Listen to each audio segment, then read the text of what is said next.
morning, momentum in Michigan. Ohio Governor and Republican presidential candidate John Kasich is gaining support heading into that state's primary. And News Channel 15's Holly Campbell spoke with the expert behind the poll and joins us now with why he thinks that Kasich is gaining ground. Holly.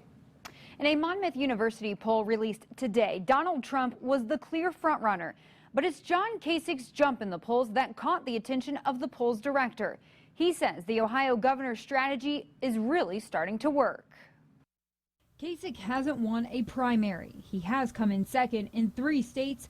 And with Michigan voters heading to the polls tomorrow, a recent poll suggests Kasich has a good chance of beating out some of the other candidates. It looks like Kasich is really gaining a lot of momentum. In the first couple of days that we polled, he was only at 17%, but he's jumped up to 26% in the last few days. Monmouth University polling director Patrick Murray says Donald Trump and Marco Rubio are going down in the polls, and Ted Cruz and Kasich are moving up.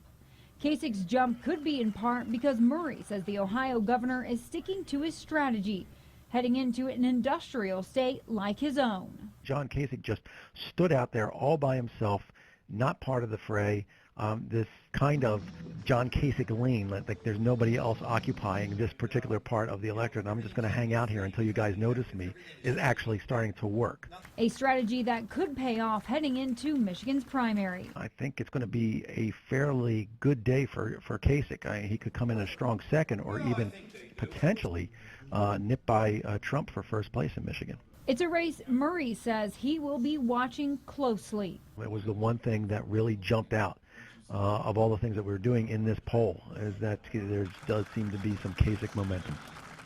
I'll be covering the polls tomorrow in Coldwater, Michigan. Be sure to tune in to News Channel 15 at 5, 6, and 11 for our live reports. Holly Campbell, News Channel 15.